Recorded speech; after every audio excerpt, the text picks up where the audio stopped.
Le Kilimanjaro Music Award qui aura lieu à Toronto. Nous recevons aujourd'hui Monsieur Christian Roméo Dieu qui est avec nous. Donc on parle via Skype. On parle de ce festival où il est question de musique ici même au Canada. Bonjour, comment ça va? Bonjour, monsieur Henri Ngaka, ça va très bien et vous? Oui, ça va très bien. C'est un plaisir de vous recevoir à notre émission. Nous parlons de votre festival, ce festival qui met l'accent sur la musique, puisqu'on parle ici de Kilimanjaro Music Award. C'est votre quantième édition déjà ici. Alors, cette année, ce sera la 7e édition Déjà. au Toronto Pavilion, ici au Canada. Il faut dire qu'on serait sûrement à la 9e édition si on n'avait pas eu 2 années d'interruption à cause de la COVID, en raison de la COVID. Donc, nous serons à la 7e édition effective le 16 novembre prochain. Bon, ça nous fait plaisir de parler de ce festival à notre émission de télévision. Pouvez-vous nous en dire un peu plus? De quoi s'agit-il exactement? Pourquoi organiser un festival que vous avez d'ailleurs appelé Kilimanjaro Music Awards?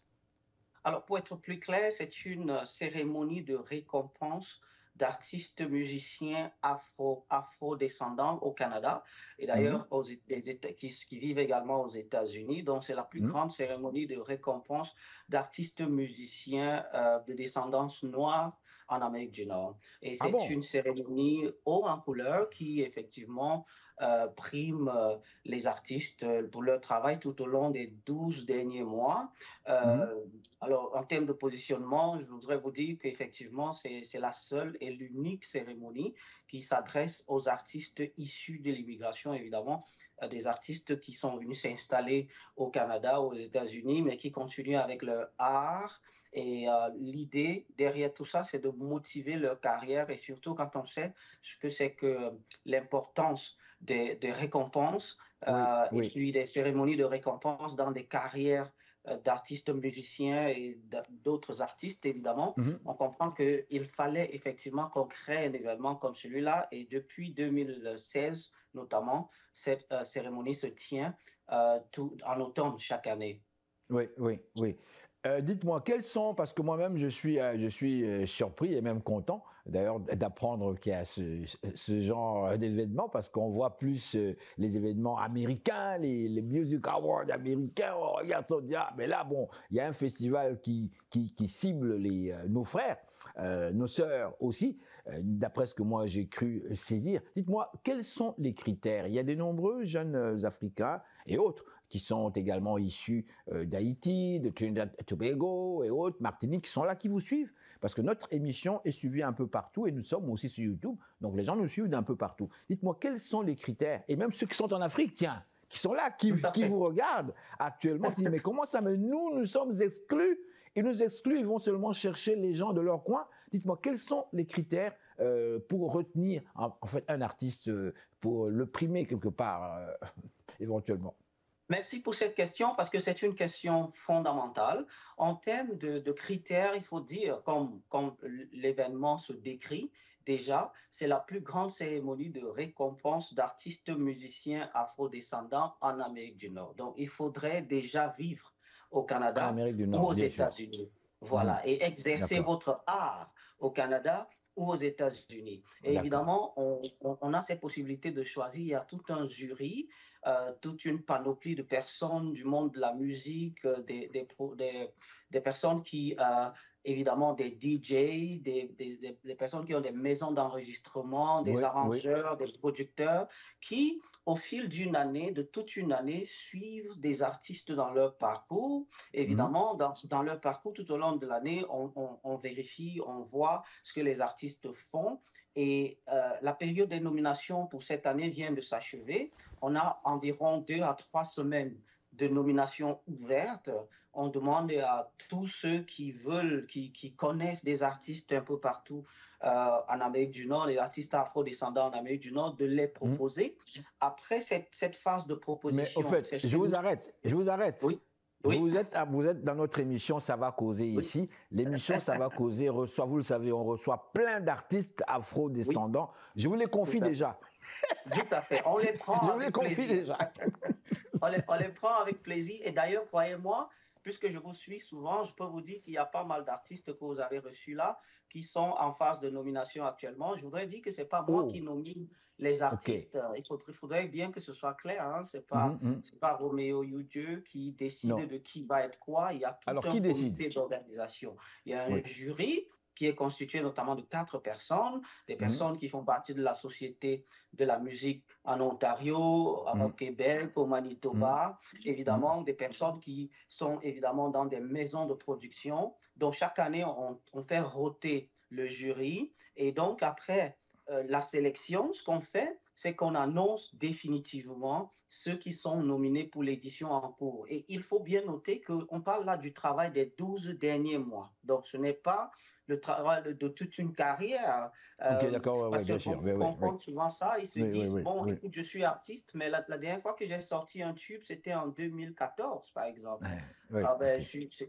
j'apprécie, on apprécie bien ça, mais il faut que vous soyez actif et qu'on vous voit travailler. Il faut que ce Et soit récent, quoi. croyez-moi, tout à fait. Croyez-moi, cette année, il y a une belle panoplie d'artistes. Ça nous prouve que ce qu'on fait vraiment touche beaucoup les artistes. Ça stimule un peu leur carrière parce que la sélection n'a pas été facile cette année.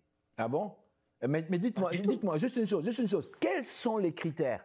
Parce que moi Oui. aussi, je suis artiste quelque part aussi, mais je le veux ou non, même si ma voix est Oui. sale, est affreuse. Non, mais écoutez, je vous dis ça parce qu'il y a des nombreux artistes ici à Montréal qui regardent cette émission. Et moi, je suis là Oui. pour les encourager aussi. Donc, ils veulent savoir aussi quels sont les critères. Quand on dit que c'est cette année-ci, quels sont les éléments qu'il faut qu'on va choisir, on va en fait retenir tel ou tel artiste. Tout à fait. Je voudrais encore rappeler les différentes étapes de nomination. Mhm. Pendant 12 mois, les artistes travaillent et puis Oui. le comité d'organisation et les membres du jury regardent et voient qui est en train de faire quoi. Après, il y a une période d'ouverture sur les nominations pendant le mois d'août ou de septembre, c'est-à-dire environ 2 mois avant l'événement. Mhm. Et les critères en ce moment, c'est que vous devez avoir produit votre musique au cours de l'année précédente. Votre OK. musique doit être visible sur les plateformes de vente de musique ou Mhm. de jeux de musique, un peu comme YouTube. Surtout, Mhm.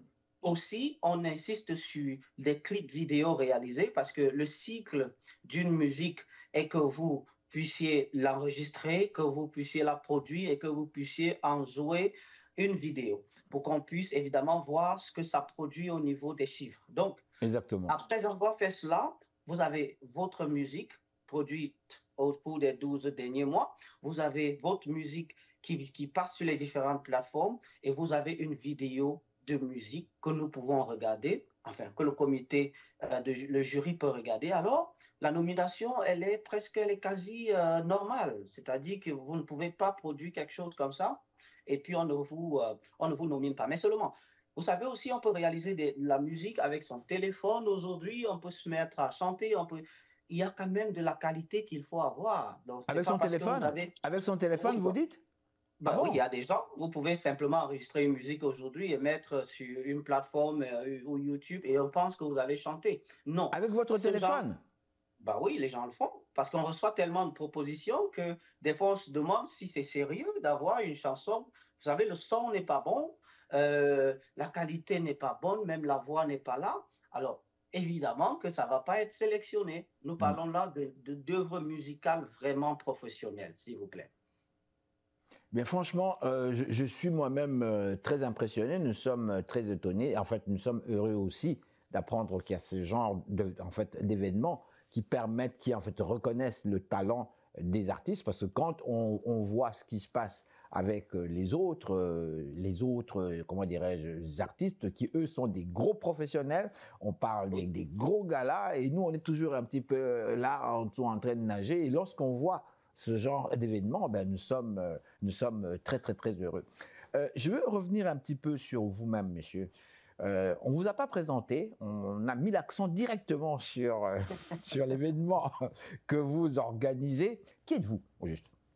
Tout à fait. Et je voudrais, avant de dire qui je suis, revenir sur quelque chose que vous avez dit tantôt. On n'a pas l'habitude d'avoir ce genre d'événement dans notre communauté, dans la communauté afro-descendante. Je voudrais dire que l'une des choses qui nous ont motivés à mettre sur pied un tel événement, c'est que à l'époque, quand on disait que un artiste afro-descendant, et même aujourd'hui, quand on dit qu'un artiste afro-descendant est nominé aux Juno Awards, par exemple, Mhm. c'était toute une fête, c'était comme si c'est quelque chose d'extraordinaire. Et Mais nous bien nous sûr, sommes ça dit, l'est. oui, mais nous nous sommes dit, bah, on ne va pas continuer de faire en sorte qu'on pense qu'être nominé à une cérémonie où on a les pleins droits d'être nominé, c'est quelque chose d'inédit. Alors, cette cérémonie, je peux vous dire, de Kilimanjaro Music Awards, a permis à ce que les artistes se retrouvent. D'ailleurs, on a eu beaucoup de collaborations parmi les artistes. Chaque année, quand ils se retrouvent à l'événement, vous voyez l'année qui suit, beaucoup de collaborations, beaucoup de travail ensemble Mhm. et les Mhm. œuvres deviennent meilleures.